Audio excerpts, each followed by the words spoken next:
relationships and kids. When you're in a relationship and you have kids, or your new partner has kids, or you got some step kids, or you got kids together, a lot of different things, and there's children involved. And so obviously that has an impact on the relationship. What to do, how to, it becomes quite complicated, yeah, and what to do and how to do it, and disciplining and boundary setting, and there's a lot of different things, and there's a lot of different opportunities where people could get their feelings hurt. So let's unpack this a little bit, because a lot of my clients all over the world get with a person, start a relationship with someone, and they have kids, or them themselves have children, or they have children together. And parenting is difficult. I don't care who you are. It has its challenges, and it's quite difficult to try to find the right path on which to go. Let's talk about it a little bit. Let's talk about it in the context if you found your ideal partner and they had kids. So now you sort of stepped into this instant family sort of thing, this instant family situation, and you become a step parent overnight, like that. Okay, so this is some of the problems you're gonna be introduced to. Say you're coming into a situation and that person has kids already, and say the kids are being naughty, they're yelling at each other, hitting each other, or whatever the situation is, they're just being naughty. They're just being normal kids. How do you interact? You know, your new partner will probably get upset if you walk over and smack the child. Or if you yell at the child very aggressively, your new partner might get upset too. This is where a lot of effective communication comes in, guys. So it's very important to use effective communication and talk about it. Say, look, I think little Johnny was being pretty naughty then. What do you want to do? You want to put him on the naughty chair? Should we put him in his room? What do you want to do? Should we lecture him? Do you want to smack him? What's your course of action? What do you think we should do? Really use effective communication. You don't want to go too far too quickly, yeah? So if you have a stepchild, or you're just into a relationship and your new partner has kids, do it slowly. That's my tip here, do it slowly. So after say a year or two, your new partner's gonna have full trust in you, the kids are gonna have trust in you, so the decisions you make and the boundaries you have set, everyone will be able to understand it and go along with it. So it'll be nice and simple. But during up to that stage, especially in the first year, nice and slow. You don't want to go too fast and everyone's gonna get their feelings hurt, okay? So it's easy to come and go, that's wrong, you gotta do it this way, you know, you're being a brat, you're doing this wrong, and really come down and really be really bossy. Everyone's just gonna think you're a bad person, yeah? Or you're a bitch, you're an asshole, or whatever. So nice and slowly, okay? Okay, so in saying that as well, you need to be very good at setting boundaries. Boundary setting is extremely important. So regardless of how old a child is or how old a person is, whether they're a girl or a boy, none of these things matter on certain boundaries. Like one of your boundaries is nobody hits you, right? So no matter how old a child is, whether it's your child or someone else's child, if that child hits you, go, hey, don't do that. Set the boundary really strong and fast, okay? And depending on the severity is how hard you can set the boundary. You can really yell, hey, don't do that, I don't like it. And really set that boundary really hard so that everyone knows they're your boundaries and not to cross them. Another boundary you could have is someone swearing at you or calling you insulting names or just general verbal abuse. No matter what their age is, no matter what their sex is, if say your new partner has a 5-year-old little girl and the little girl's being a total brat and swearing at you and all sorts of stuff, set the boundary. Say, hey, that's enough, don't do that, and just really lay it down really strong. Regardless if it's the first time meeting the little girl or it's the 100th time, lay down that boundary. Because you got to, it sort of transcends relationships. It's boundary setting, it's respect for yourself. So regardless if it's a new relationship and you really like that other person, it's very important that you set those boundaries really strong, regardless of when it happens. Just set the boundary strong. And the trick with it is set it very quickly. That's the trick. You don't, if someone does something, you don't say, sit down. Let's talk about this for 10 minutes and why you shouldn't say those things. That's not boundary setting, you're just giving them a lecture. Just set the boundary strong and then leave it.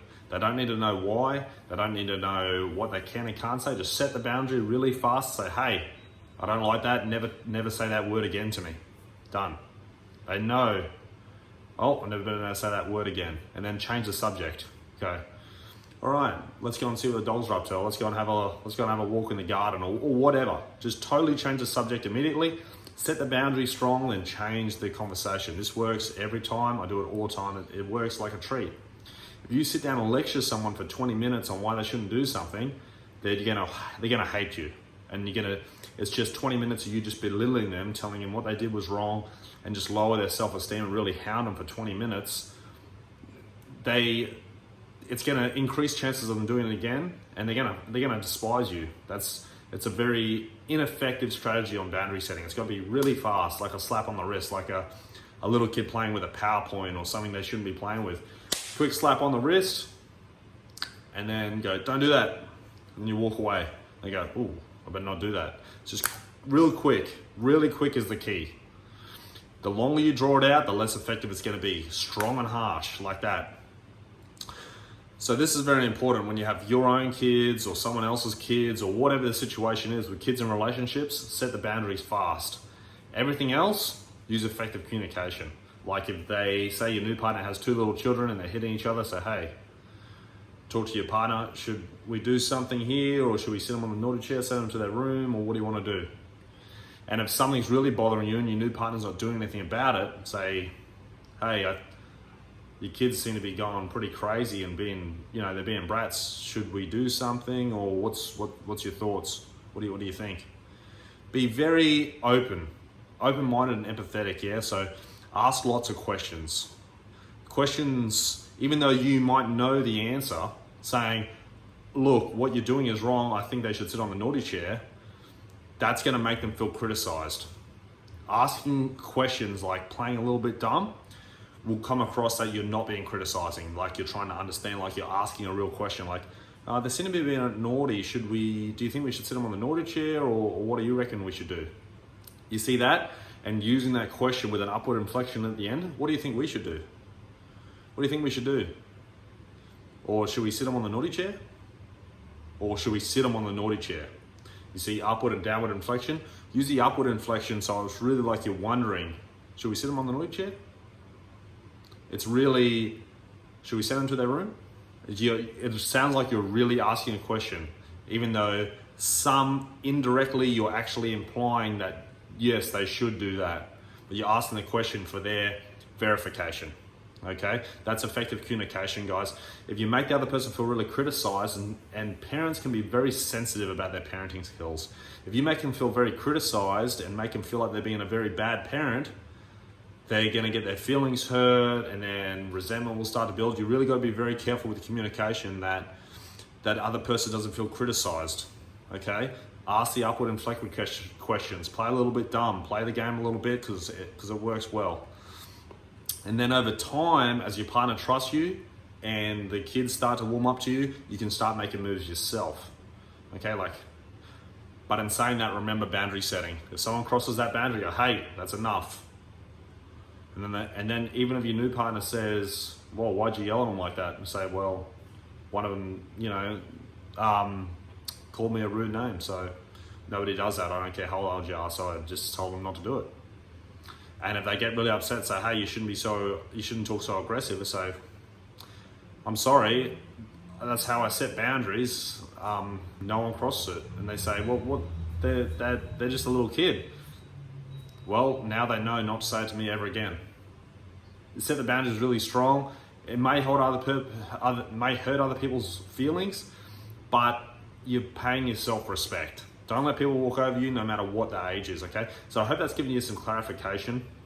It's a slow process, but just remember very clearly as well, guys, if you're being a strong, confident alpha male leader, the measure of a leader is not how many people he leads. It's how many leaders he creates. So if you get the brilliant, beautiful opportunity to be an impact on someone else's kids when they come into your life, try to make them into a leader. Try to show them how good it is to being a leader, show them how good it is to take responsibility for every single thing in their life, and how to be a champion. Yeah? Because you could be really bossy and really dominate the kids and really do this, do that, be, the big scary guy, but you're not making them into a leader. You're making them into a submissive follower. The measure of a leader is how many leaders he creates. Okay? Show the kids, show your kids, show other people's kids how to become leaders as well. It's going to make the world better. Remember, guys, go where the winners go, 110%.